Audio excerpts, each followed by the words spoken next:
chào tất cả cô bác anh chị và các bạn lại đến với video tiếp theo. Hôm nay là các anh thợ lắp cửa thì hôm nay cũng đã lên lắp rồi. Bây giờ đang thi công quá trình lắp cửa cho ngôi nhà bà cụ 84 tuổi đây. Thì ở đây là cái cửa chính mọi người nhé. Cửa chính thì có hai cánh này. Hai cánh này do bây giờ là các anh đang làm ở bên trong nên là mình chưa có thể mở được. Đang làm cái chỗ mà cái khóa đấy mọi người. Đây. Đây có cái lỗ này là làm cái khóa đây. Thì bây giờ sẽ đi ra cái cửa phụ để đưa các bạn đi vào bên trong xem là các anh thợ đang làm cửa như thế nào nhé. Đây cái cửa sổ đây mọi người. Cửa sổ thì làm bằng khung sắt luôn.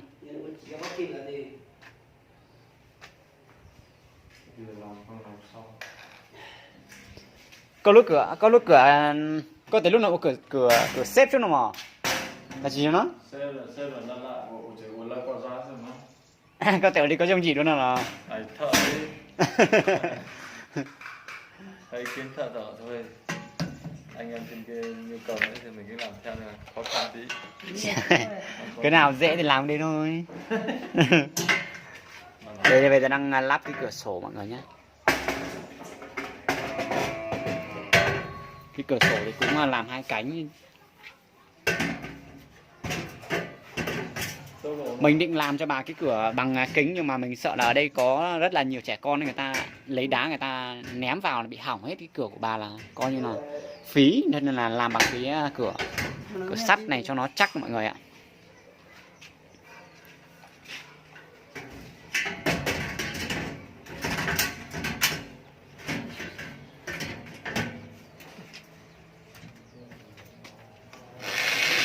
Đấy anh đang bắn vít vào. Cứ bắn đi.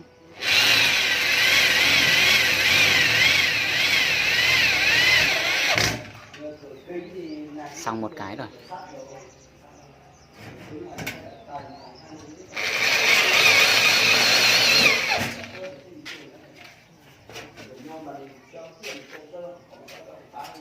Tiếp tục thêm một cánh bên này nữa.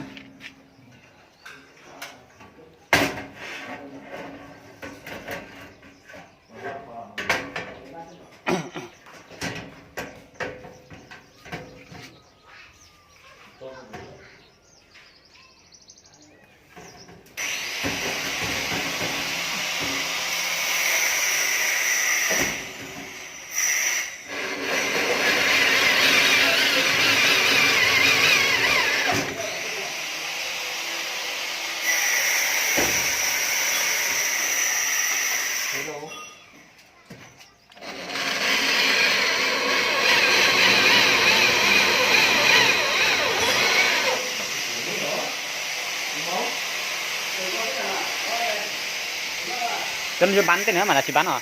Bắn một bắn chứ. Bắn luôn. Rồi sao giờ hụt chứ.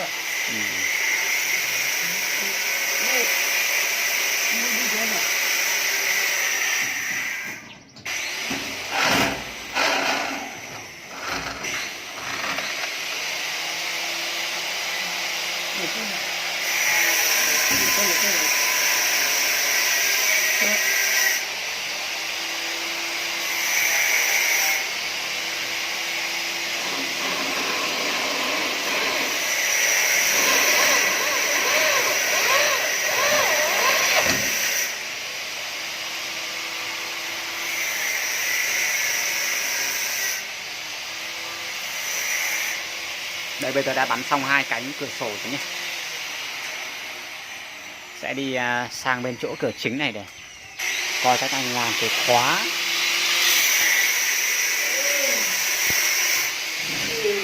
Đây cái khóa là cái chỗ này mọi người, có cái lỗ tròn tròn đây này.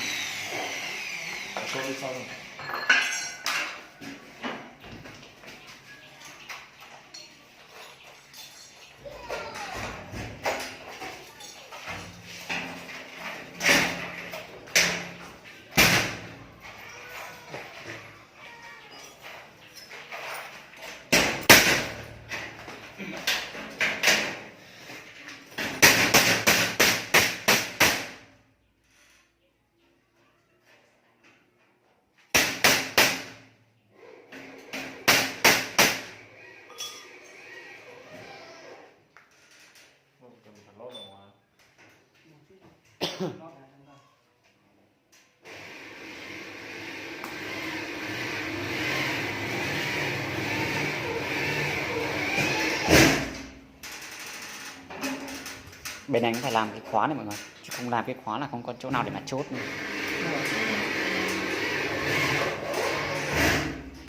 Chỉ có sao bây giờ khoan bây giờ cho xịn này lắp cho giống gạo nhưng mà chút chuột kìa nè. Inox mà. Nó không bằng cái loại bình thường. Nhiều chữ à, nó phải lý. Ai lắp cái đấy người ta chỉ cần không cần chắc.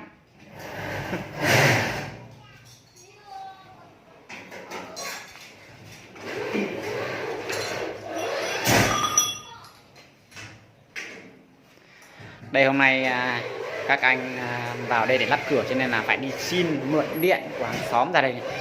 Chứ bà cụ thì không có điện đâu mọi người. Xin mượn điện ra đây để mà còn khoan được mấy cái cửa.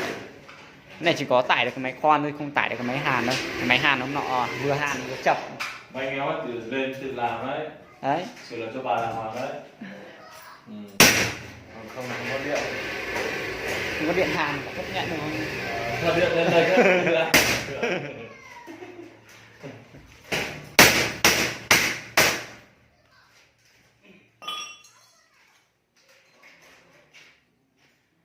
Bây giờ cửa sổ thì cũng đã bắn xong rồi nhé mọi người. Còn một cái cửa phụ bên này nữa. Cái cửa bên này thì cũng chưa có làm khung sắt. Cái khung sắt thì vẫn ở đây này. Cái cửa bên này là chỉ có một cánh thôi nhá. Cửa này là cửa phụ thôi, là mình sẽ thiết kế cho bà một cánh thôi. Khi mà làm xong cửa các thứ vào thì ngôi nhà của bà rất là tối luôn mọi người ạ. Để trong nhà này rất là tối luôn. Những cái chỗ hở cái là phải đắp thêm xi măng hay là vữa vào. Tại vì mình đo cái khoảng cách của cái khung cửa là phải rộng hơn một chút. Thì thà là rộng để mình bó được xi măng vào cho nó kín lại. Còn hơn là chật quá không vừa với cái cửa mọi người.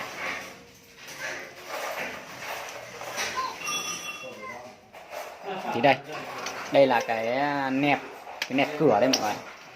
Nẹp cửa để cho kín lại đó.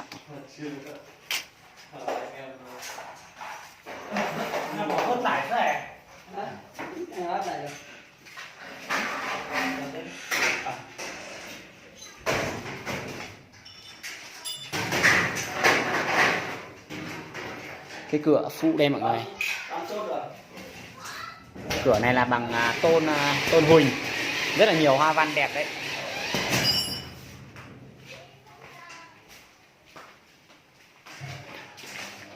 Lột tờ vải. Ui chơi một bẻ bắt lại xuân lột sao nữa. Tờ vải à, nó tờ vải à. Nó tờ vải đi. Tờ vải đấy. Ê chả là. Nó chấm vào đấy. Chả là đâu.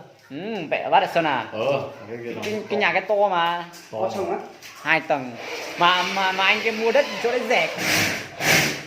Ít kể con đó tạo số giờ bé phải giờ chó xuống hắn. Người tên tao nói vui à. Cậu chi trỏ là chứ ta ăn thế nào mà. Giờ có mình gì sạch cua phát bằng tay vậy. Mua chỗ đấy được không? Mua có cái tay nghề này thì ở đấy là được, sống được. Nếu không có tay nghề này không được đâu. Họ từ cái tá chuyên mua được. Mua lười mà giờ chịu nào. Xe. Đấy giờ từ ní mua từ hết từ nó. Lâu và mông bê Lặp lại. Cái lặp lại bàn tay ní. Rồi cái đoạn cua lên chỗ bà ngoại coi con là tay có lọ. Nước tao có. Ủa chết tao có rồi. Mong tiếp tục Thuê đang ở trọ thôi. À. Ở cái đường rẽ vào trong ủy ban kìa.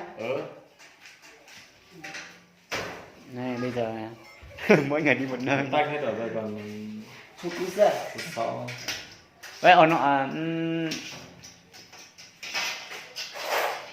Cái điều này sẽ sử mua để chịu à. bao nhiêu này là chịu khó nó chung là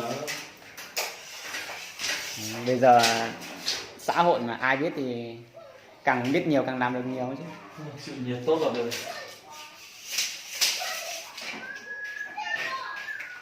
Và bây giờ mấy anh em đang tiến hành đo đạc cái nẹp cửa này cho nó kín lại cái cánh cửa này.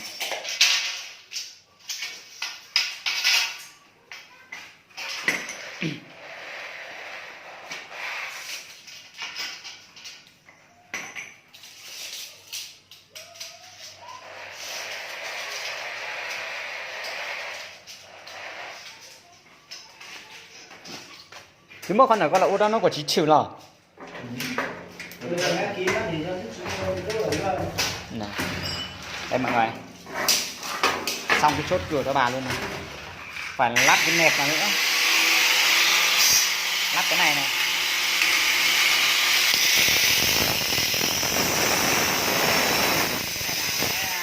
Kín lại nha, không có hở nữa đâu. Đấy bạn thấy nó có hở không? Nó không có hở luôn.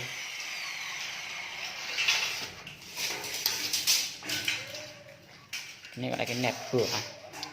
Mình chẳng biết là cái gì. Đóng cửa lại trong nhà rất là tối luôn đấy.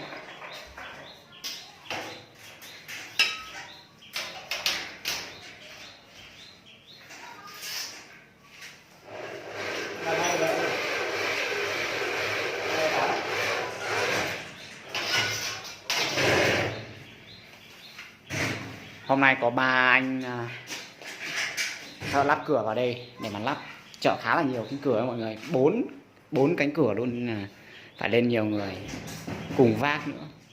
Hôm qua bà chưa ngủ đây. Có chứ, tối qua bà ngủ đây để trông đồ đấy. Hả? Tối qua bà phải ngủ đây để trông đồ mà.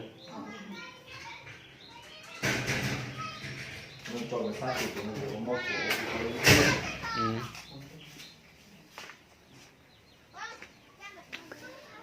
Quay xa một chút cho các bạn xem, bây giờ trong nhà tối om luôn. Có cửa vào thì nhà tối om luôn. Hôm nay cũng lại là một ngày trời thời tiết nóng nực như ngày hôm qua. Được một tuần nay thì thời tiết cứ nắng nóng như thế này suốt mọi người. Nóng như thế này thì chỉ thích hợp cho xây nhà thôi, chứ còn đi làm thì không thể nào mà ra ngoài được, ra ngoài rất là nóng luôn.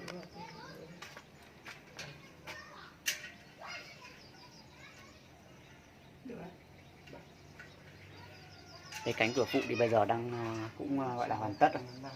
Còn những cái chỗ khe hở này là phải chát thêm xi măng vào mọi người, hay là vữa vào để cho nó kín lại. Tại vì lúc đó là các anh thợ người ta cũng chừa khoảng 1-2 phân cái khoảng cách, chứ nếu mà khít quá thì sợ làm cái cửa nó sẽ không có vừa ấy. Kể cả cái này cũng vậy, cái này thì cái khung cửa nó còn kín hơn này. Đấy, hở có chút xíu thôi. Cái này kể cả không cần chát vào cũng được, nhìn nó cũng đẹp này. Không có hở nhiều lắm, hở có xíu xíu, không to bằng que đũa.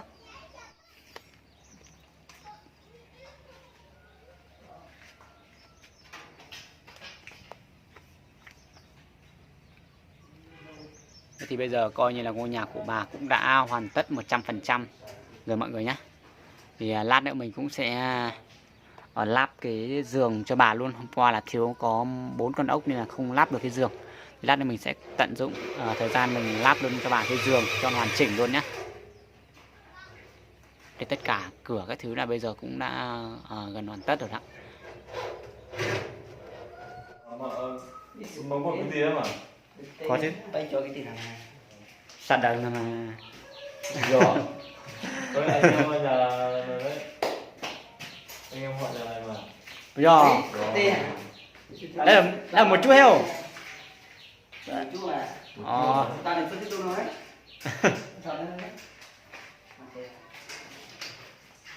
Ui, đang mấy con tao mà. Con sẽ sử dụng 50. 50 rồi. Mà đó thì chết chưa? 50 nó này. Còn nó nên từ vào vít cho nhé. Đủ đâu. Còn đây. Chưa? Như ta đủ đấy. Vít cho bạn. Đủ thoải mái. Dạ. Đây là bao nhiêu lít rồi? Vít là cho đây rồi. Mua vít rồi. Như là trên thật đâu thôi. Là đến kia mà. Biết à? Không có hay cái tiếng á chứ. Cái tiếng hay cho muốn mà chơi thì chỉ hàng cái nó là lên đây ăn bữa cơm rồi về ở nhà cũng không mà. Sẽ điện cho thằng lần ra lúc. Đấy bạn ơi, bây giờ là cái cánh cửa đã lắp xong rồi, các anh thợ đang đánh sơn lại cái cửa cho nó màu mè đẹp một chút này. Do này. Do. Cái tôi phải do làm do đó. Cái tôi sỏ nọ mà. Dù mía đi giống cái tôi sỏ mà. Bỏ đi ba tôi. Con chủ khu Vân chứ Vân tôi. Vân lấy là tôi tôi xem. Ủa cho nó mà mai chuột. Nó đài các bà ba là lắm không? Nó trời, nó đài. Đánh sơn sơn này là sơn màu bạc mọi người ạ. Sơn bạc thôi. Đánh để phủ đi mấy cái mối hàn này này thì nhìn cánh cửa sẽ đẹp hơn.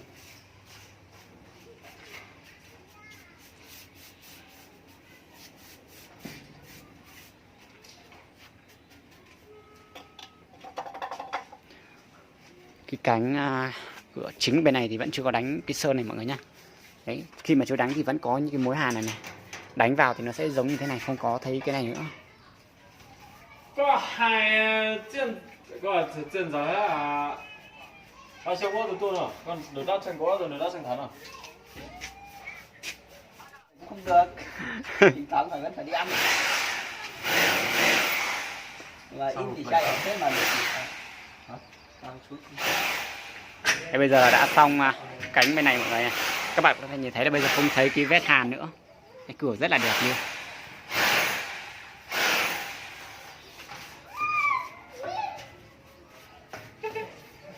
Đấy, như cái mối hàn này không nhìn thấy nữa nhé.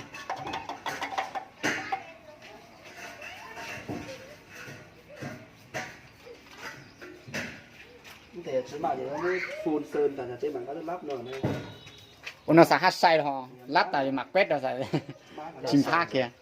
Có phun mà nó phơi. Nó phun nó là đâu rất lâu đấy là chạy hết. À cái nó biết lường đá là sao lường min là sao. Thì bé đi bông là thấy không? Phun tại thì đâu nào mà tuổi cho ô cốt là xong đó kìa. Đây và bây giờ đi vào nhà và mình sẽ lấy mấy con ốc hôm qua thiếu sót của cái giường này lấy ra để vặn nốt cái giường này cho bà cụ nhé. Cái giường này thì hôm qua hai anh em ghép vào thôi chứ còn chưa có chắc đâu.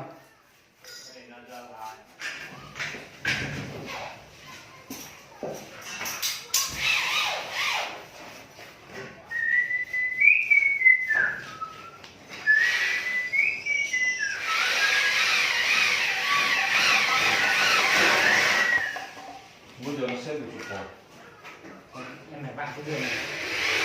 Hôm qua anh mua cái giường con là mấy ông kia thuê mất đi cái ốc vặn, bây giờ về lát được không mà đi lấy lại.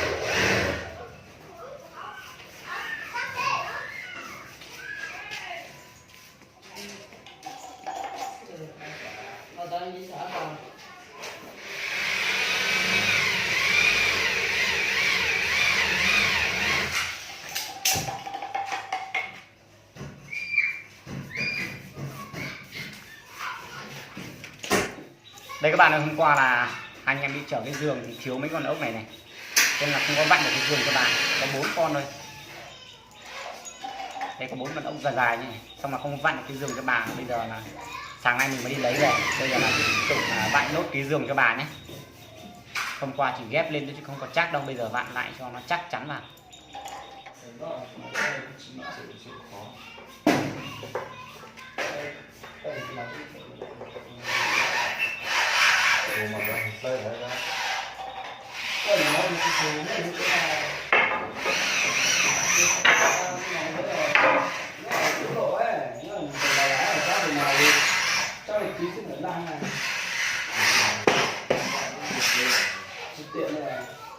Đây là cái mình làm bằng hông đấy, nhưng mà đây là ta đây chỉ cái tao mà vẫn là đây là một cái này như thế này thì cái này là cái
cũng là hiện cũng là mà cả không có tiền cũng là cái thế nào này là các cái kìa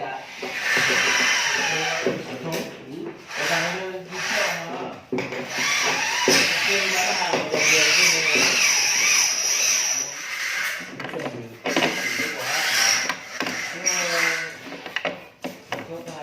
ở dọc đường trên này. Mua chân mình dùng đổ nó được rồi cô ha.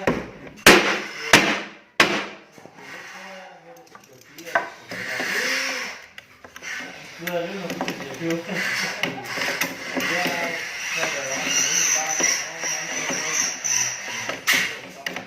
máy dọn được hở chúng rồi Có lúc còn muốn nào là mà sao? ốp vừa xây là sức thế này Mà lỗ là ít của tấu. ốp vừa nó này có là lỗ này cứ vui rồi để cho nó cái gì coi như nó đó thì nó không gì mà Muốn từ từ à? mùi đã bắt ra nữa Nó phải đá tôi vô. đồ đầu thì cứ to chứ không phải nhớ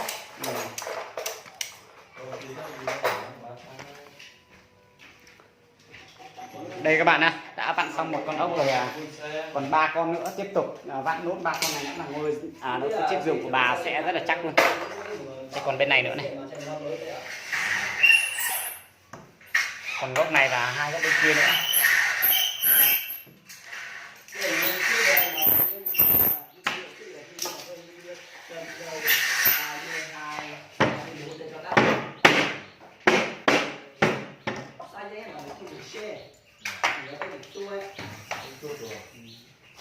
này là stock cho người trong này thì đôi khi xe thì được không phải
Hôm nay mình không có cầm cái cờ lên nhưng mà mình dùng cái kìm chết đấy.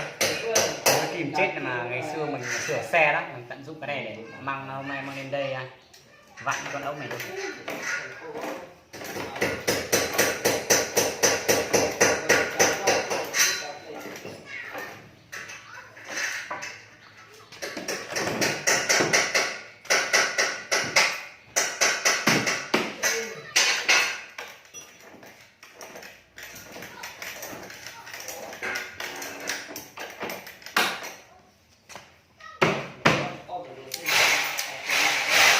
Ok, đã xong một đầu rồi nhá. Bên kia cũng là xong cái giường của bà này. 2 con ốc nữa.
cái mà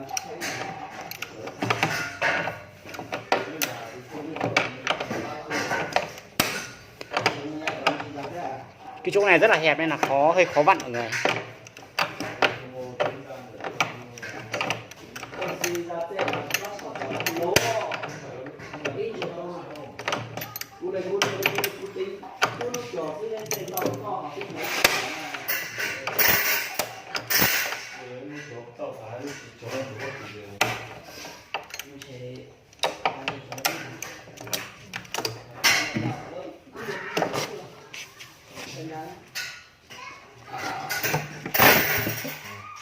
Đây là của mình gì?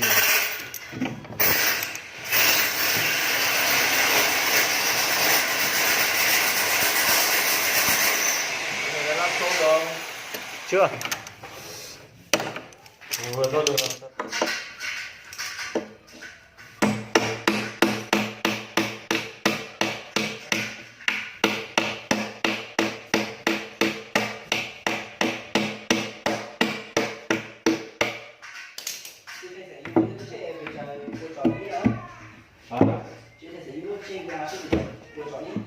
Ốc cũng cần sư nữa mà thế.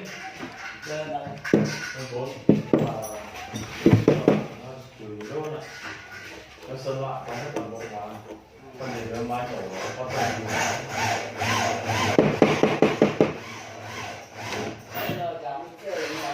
Mình cô mồm lắm. Trời ơi.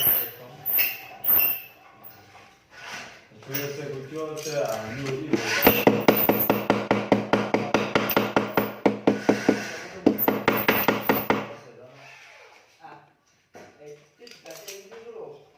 Vay 100 triệu tiền bò hợp đồng chứ mà.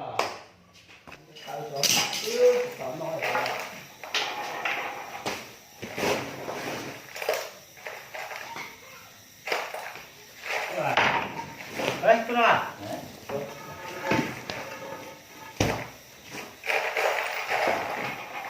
Đây các bạn nhé, do là cái cây này nó các cái nhà làm giường này người ta làm dài quá nên bây giờ mình phải chặt bỏ đi một chút nó mới vừa cái khung giường này.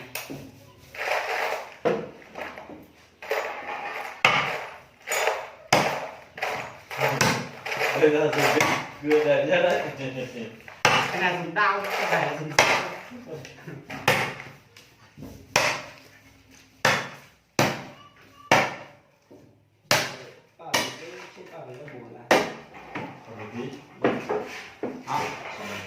Vừa nhá.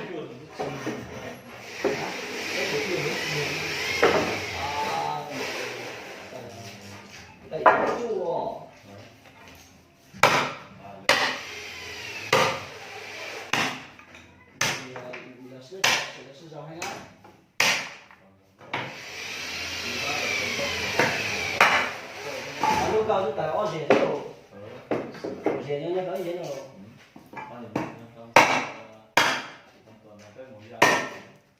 Chứ không để ra để lúc đám đi không quay sang là cái này mà đi đâu sao đâu làm được ở trên cái này tôi cũng cùng mùa để bay cũng chỉ để mà sáng luôn nhá để mà sáng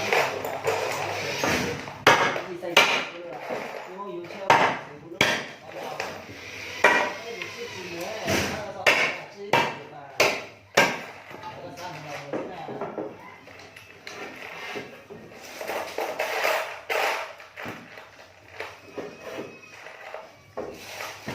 Đây phải lúc hệ mà này nó cái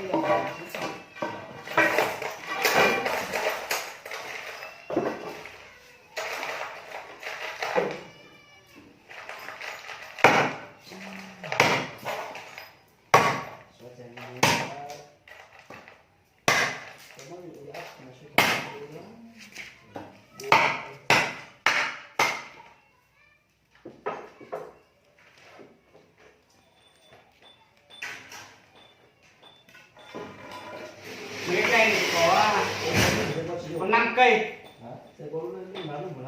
Có 5 cây mọi người. Nhưng mà cũng rất là dày.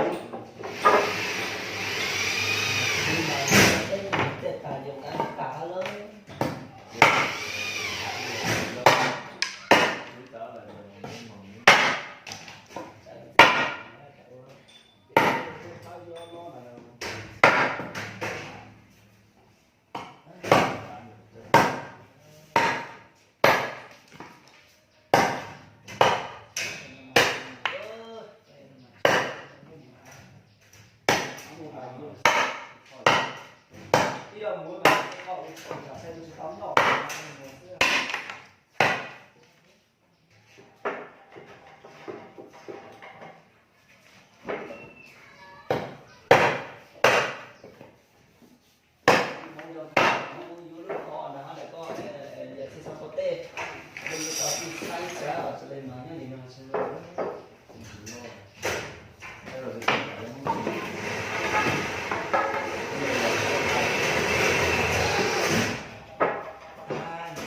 tôm xả chứ.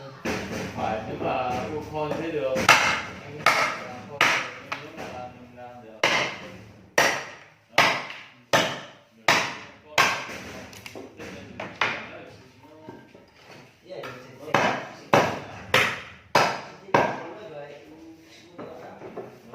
Chẳng có gì đâu nhưng mà bây giờ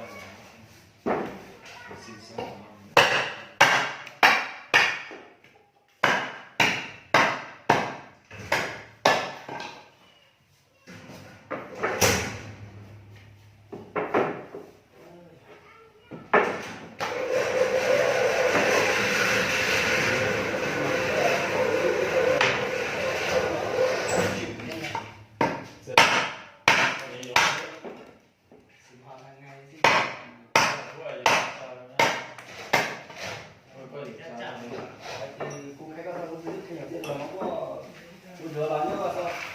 Tí thở vào cái lòng chút chọ đây này mò dần luôn hết phải này nữa chồng ngủ rồi chỉ trọ mà cái gì là cho nước Thôi kệ nó đi. Đời sống hàng ngày cái nó hay nhiều thì ra no thì ra sống để làm. Đây xong rồi mọi người nhá. Cái thanh này thì bây giờ cũng đã vừa hết một cái giường rồi. Giờ mình sẽ tiến hành cho cái giáp giường lên, cho giáp giường lên rồi cho cái đệm lên luôn. Đây các bạn nhé, bây giờ là mình đã sửa xong cái giường của bà. Chắc chắn là bây giờ có đệm này, có chăn các thứ, và bây giờ sẽ cho cái chăn lên trên nhé. Rồi mình ngủ thử trước xem là có êm hay không nhé. Chắc chắn là bà cũng sẽ rất là thích luôn.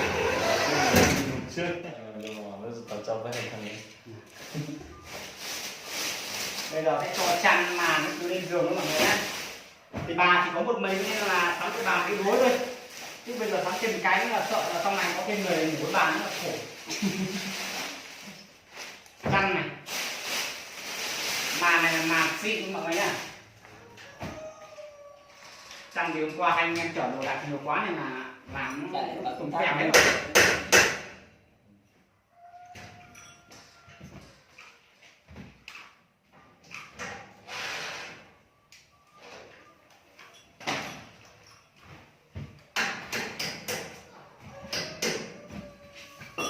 Hôm nay thì bà cụ vẫn ở nhà mọi người, bà cụ ở nhà thì hôm qua cũng có thông báo với bà là hôm nay sẽ giao nhà nên là lên đây bà cũng đi chuẩn bị cơm mẻ mén các thứ rồi. Bây giờ bà không ở đây đâu. còn rồi mình không phải. Còn rồi mình không sẽ trong không. bữa trưa tuổi 또 đó là 또 là bà đi xuống phải đi.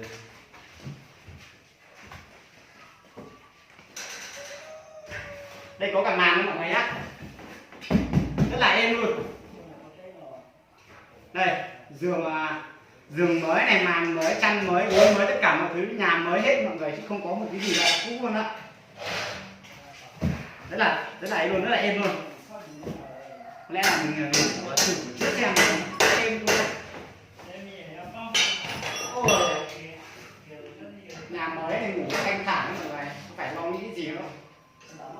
Bây giờ gió rồi bão thứ thì cũng nói chung là những cái đó cũng chuyện bình thường. Nhà không thể nào mà tóc được mái được mọi người, cũng không thể nào mà đổ được nữa. Bây giờ bà cụ nằm ở những giường thế này thì rất là tuyệt vời luôn. anh chốt này đó là chốt này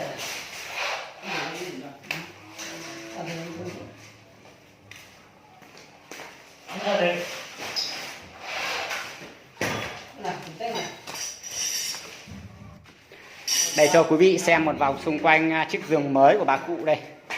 Chăn mới, gối mới, giường mới, đệm mới, tất cả là mới toanh hết đó mọi người.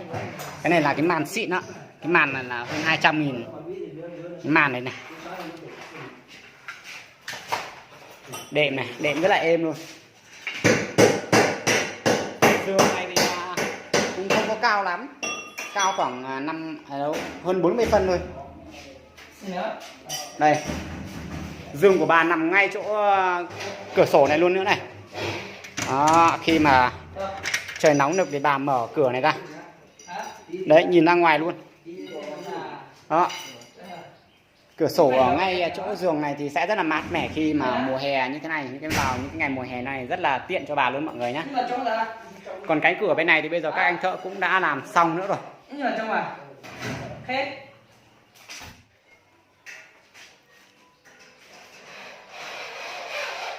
Lúc này là mình nằm thử trên chiếc giường mới của bà cũ 84 thì thật sự phải nói là rất là êm và mình cũng rất là thích luôn mọi người.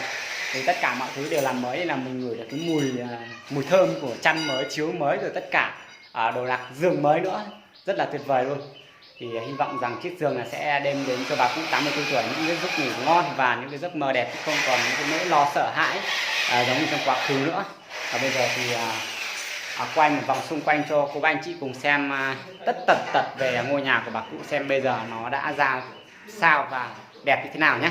Xin mời. Trước tiên là chúng ta đi mở cái cửa. Đây là cái chốt cửa nhé mọi người. Đó. Mở cửa ra và nhìn thấy ở bên ngoài luôn. Mở hết hai cánh luôn nhé. Đây, cửa rất là êm chui luôn, không có kêu gì hết ạ. Đấy. Đi sang bên này là chỗ cửa sổ đây, cửa sổ ngay giường ngủ đấy mọi người. Mình sẽ đóng lại cửa sổ này vào để cho đỡ vướng đường. Tốt là ấy, hôm nay thì cũng có các bác lớn tuổi hàng xóm cũng qua chung vui bữa cơm tân gia nhà mới cho bà cụ 84 tuổi đây mọi người này. Thì sáng nay mình cũng có qua đây và mời mấy cô bác xung quanh đây, tức là qua đây để ăn bữa cơm chung vui với lại gia đình của bà cụ 84. Và đây là cái cánh cửa phụ ở bên này nhá mọi người. Các bạn có thể thấy ở đây có những cái chỗ hở này. Cái chỗ hở này thì mình sẽ dành lại một cái video tiếp theo, là mình sẽ sau khi mà trao nhà cho bà cụ xong ấy thì là mình sẽ qua đây và mình sẽ giúp bà đáp lại những cái lỗ hỏng hay là những cái lỗ hở nhỏ xíu này này, đáp lại cho kín lại. Tại vì dù có cố gắng làm cái cửa nó có chuẩn đến mấy thì vẫn có độ hở giữa cái bức tường và khung cửa mọi người ạ.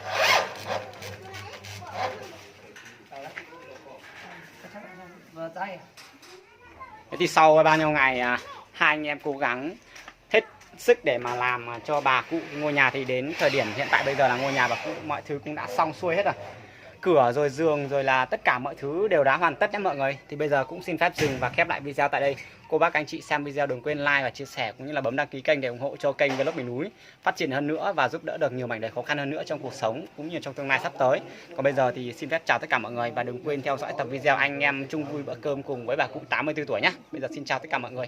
Bye bye.